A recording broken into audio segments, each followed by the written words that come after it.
Welcome to my reading corner. And I really need to come up with other things to do, other types of videos. I've done a few discussions, as you guys know, but if you guys have any ideas for me, for videos I could do, I don't know if I could do sketch type stuff because, well, I don't have the skills and I don't have anyone else to do a sketch with me. So, but if you have any suggestions for video ideas, I would love to hear them. But as of right now, I'm just gonna talk about what I'm currently reading. If you watched, I did a review on Sweet Bitter by Stephanie Danler. Um, but mostly I feel like I talked about how I felt about that book. I feel like I wasn't critical enough, but I keep trying to be critical in my reviews, but it's not. For some reason, it's like I can't catch the bad stuff about a book until like I watch some other reviewer and it's like, oh yeah, I can see what you're talking about now, and decide, okay, I can agree with that, or disagree with that. But I mean, I'm a very easy to please reader. I mean, I think I've said this a million times before that I'm very easy to please, and I mean, there are genres that I won't read, but that's about it. But I'll have to go through some of my notebooks and see if there were any videos I wanted to do. Like look at some lists and stuff. But let's just talk about what I'm currently reading right now. So I'm trying to stick to reading one book at a time, but for some reason and maybe this is insecurity coming through, but I always want to show that I'm reading certain kinds of books in front of strangers. But at the same time, I also admit that I get a little annoyed when people are like, oh, I bet you'll get that done within a week or something, or you'll have all those books done in a month. And it's like, no, I won't. You assume that I'm going to be able to read all these books. I don't read that fast. I mean, you need to really watch all these other booktubers because they read faster than me. I mean, some of you guys read like 10, 15 books. I can't do that.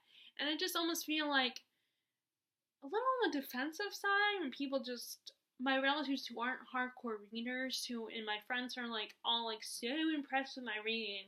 I mean, and I've talked about this before that we have trivia night at my work and my parents won't like it when I come because every so often I know some literature related answers, or sometimes like every so often there's a little bit of information, a little fact that I know that applies to the trivia question.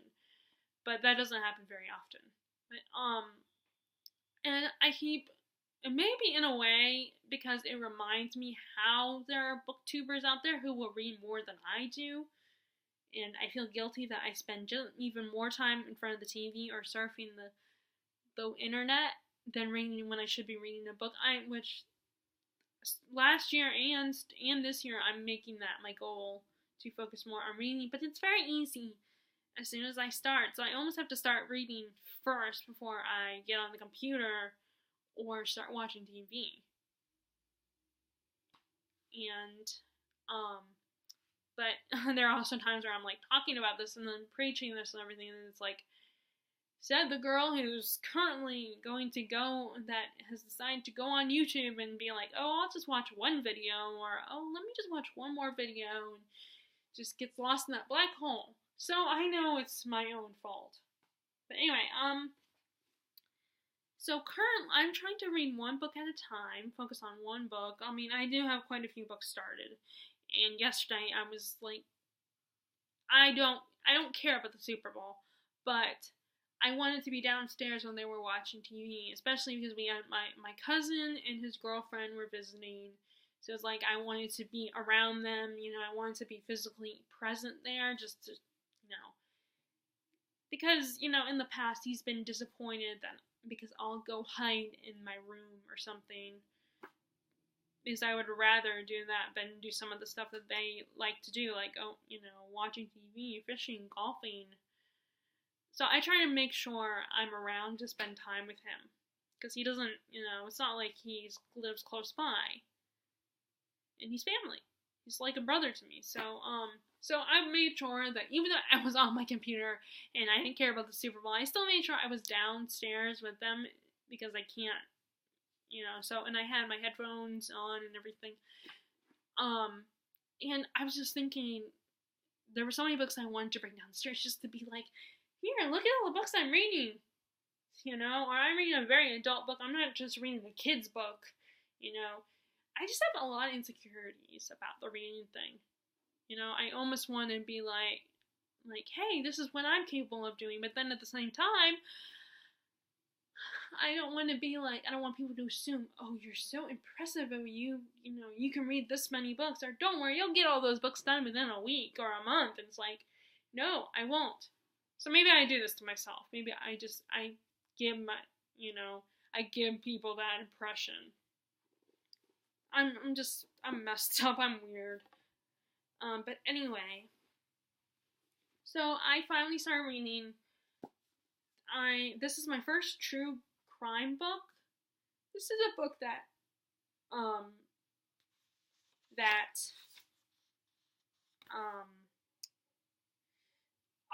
Olive from Book Olive did a review on this book and talked about. I think she liked it. I can't remember if she liked it or she didn't like it. Like maybe it was a disappointment to her. I'll have to look.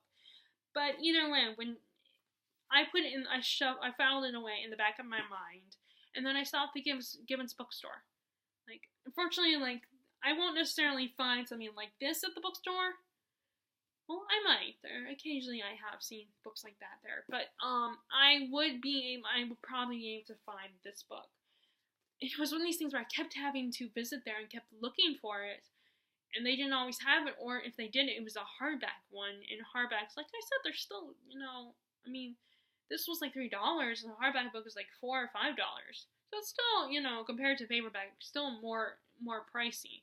But it's not that much at the same time compared to what sold at like a Books A Million or Barnes & Noble or even Amazon.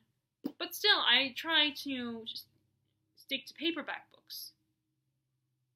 But occasionally I'll make an exception and buy a hardback.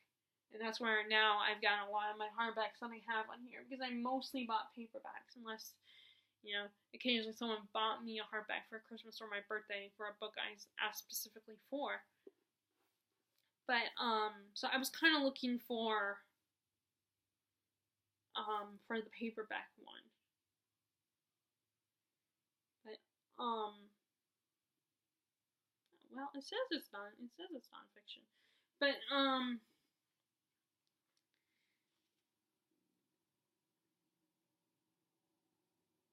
this was, and I wasn't sure if I would like it. I mean, I haven't read a lot of nonfiction, and this is considered nonfiction, but not just nonfiction, it's considered true crime. So it's based on an actual crime that happened. And I was reluctant, I wasn't sure if I would like it, but I was going to take the risk, because Olive talked about how great this book is, and as I've said a million times before, her and Jen from Insert Literary Pun, I really do trust their judgments as far as more literary works. So I will constantly buy books that are recommended by them. Not all the time. Some of their books I have no interest in. Like, Olive loves birds, and I have no interest in birds. And I have no interest, and I think Jen really she has an interest in, Greek plays and stuff like that, and I just don't think I could do that. I'll read retellings based on Greek myths and stuff, but I won't read the Greek plays. I just think that would be too challenging for me, and I'm too lazy. I've been spoiled by modern literature.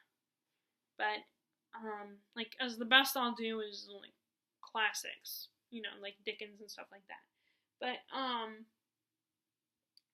But yeah, a lot of times they recommend some literary fiction, or in this case, nonfiction, and it gets my attention. But, basically, this writer comes to Savannah, and, like most true crimes, it's a murder is gonna happen. I haven't got that far in the book.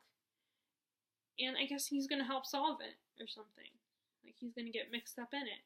And so far, we've just kind of been introduced to all the people, to the characters, and all the people that our writer has encountered. Is encountering well in Savannah, and how colorful this county is. These people, they're all very unique, and very gossipy. It's so fascinating. These unique, very colorful people. Like, I love the South. I've always been intrigued by the South. Even before we moved here. The Southern people are always so interesting. And there's that good old-fashioned Southern hospitality. And I love that Southern twang. Not necessarily the Texan accent, although I've recently, because there are some actors that I crush on that are Texans, but that really, that gruff, cliche Texan accent, like you see in Westerns, not a fan of, but that Carolina accent. And it's been in my life for a long time because I have two aunts that are from the Carolinas. And one of them, I think, is from Georgia.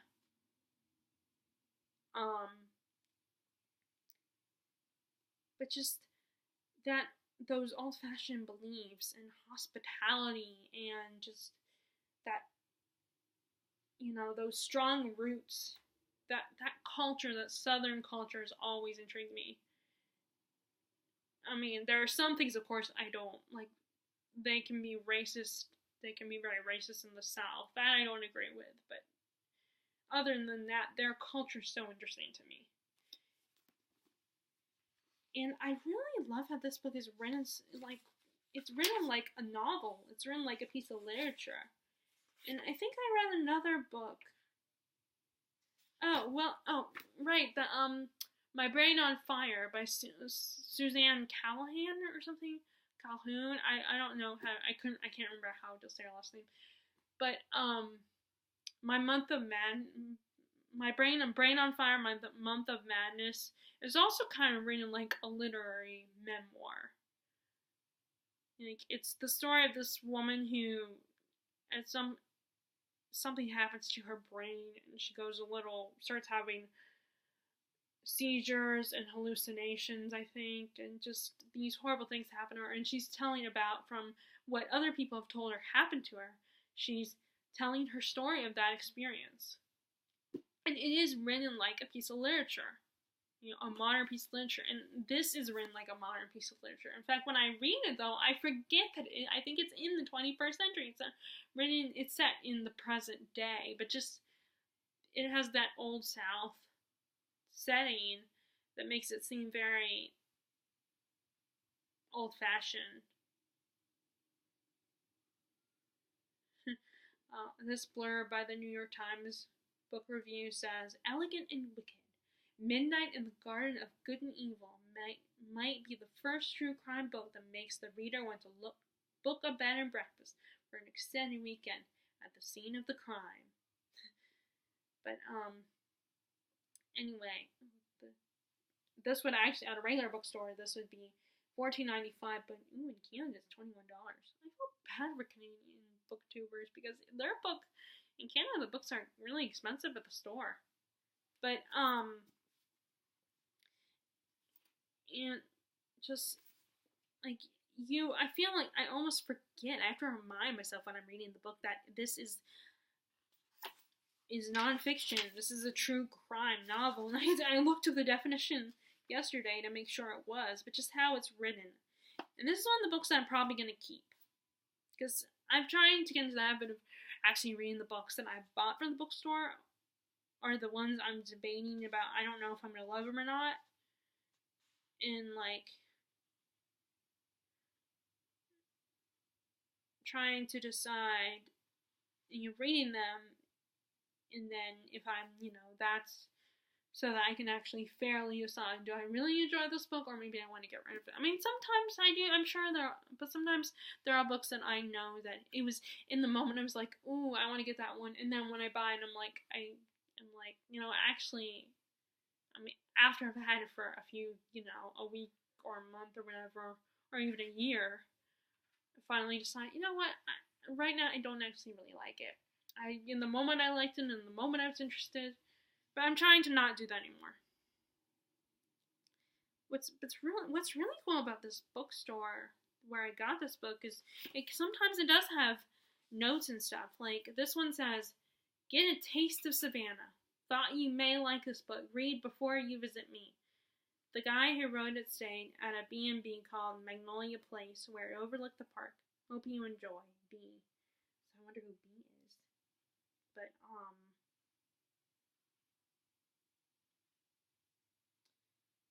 although they got rid of the book, I feel kind of bad for B because their friend got rid of the book.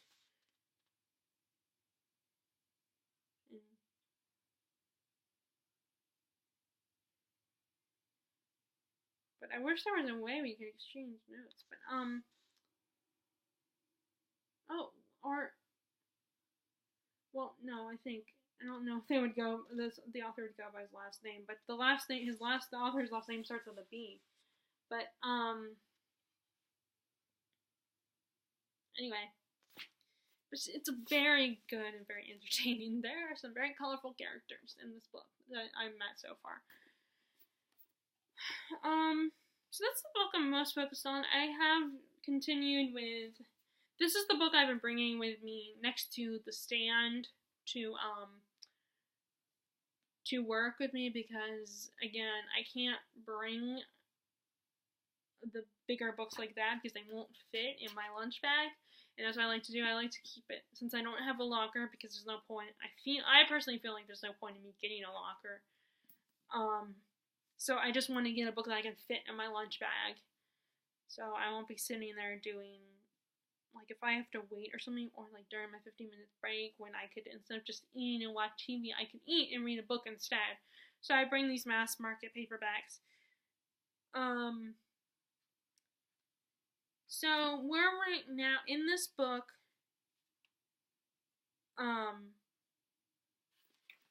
Where right now I'm at the point where Lami, like, let's see, Lami was Arya's friend. Lami was just killed, and Gendry has revealed that he knows who Arya is. That Arya is Arya, as in she's a girl and not Ari, the boy.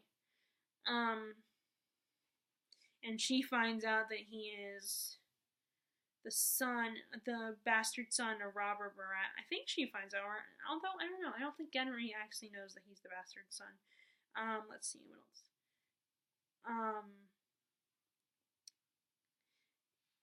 Catelyn is gone to visit.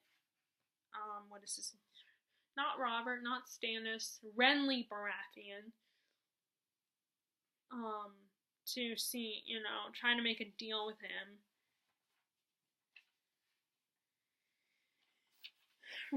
Which is really, because of course she doesn't want to do this, but she doesn't have much of a choice.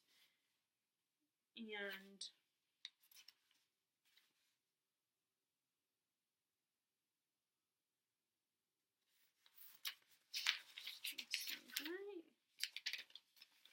I don't know. Maybe I guess I highlighted that for some reason.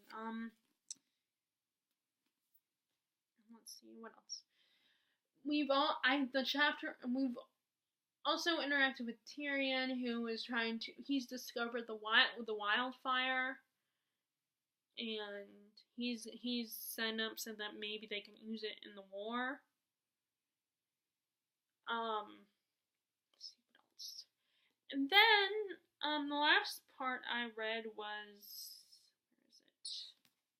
What did I just read? Oh, we are in the part with, when Jon Snow and the rest of the Black are going to Craster's Keep to find out what he knows about the wildlings, because he's half wildling. And Sam, Jon has told Sam that them that Sam can make maps and stuff like that. He's a wicked smart. But,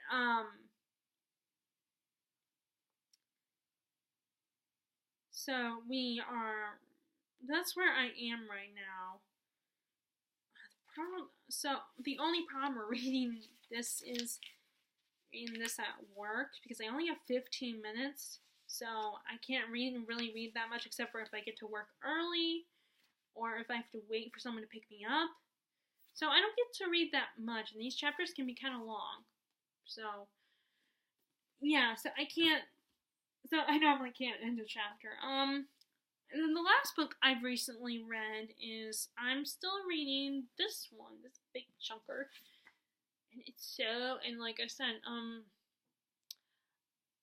okay, so the prince, let's see. So the prince's sister Arista has been put on trial for the murder of their father, and the prince Alaric, Hadrian, and Royce, and Myron the monk are going to see the prince's his other relatives, the count, and to tell him what happened to his father, and that his father was murdered by his other uncle.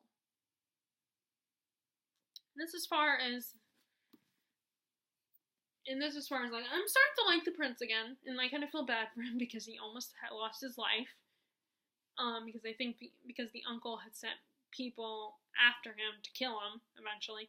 So I kind of starting to like him, and I have a feeling he's going to be a little less act like a spoiled brat and just realize the reality of the situation, and that people are going to try to kill him. But again, this is so fun, and I gotta get back to reading Malice too, and The Stand as well. I need to read that and get back into reading. Now I'm finally on book 2 of The Stand. But I'm so glad I'm reading this kind of book. And like last night, I discovered something very interesting. And I think I'm gonna, so that I can have it, very interesting, that I feel like I am a little influenced by hype.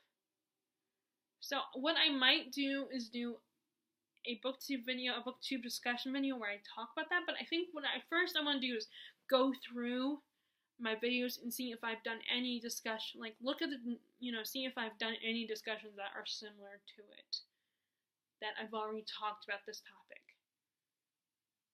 If not, then I'm gonna talk about this, about how I feel like I am kind of influenced by hype to an extent. But so far, I haven't heard anyone talk about this book much, and it makes me feel like, so I don't know, maybe that's why I feel like I'm more interested in reading this book than some of the other, like Crooked Kingdom, for instance.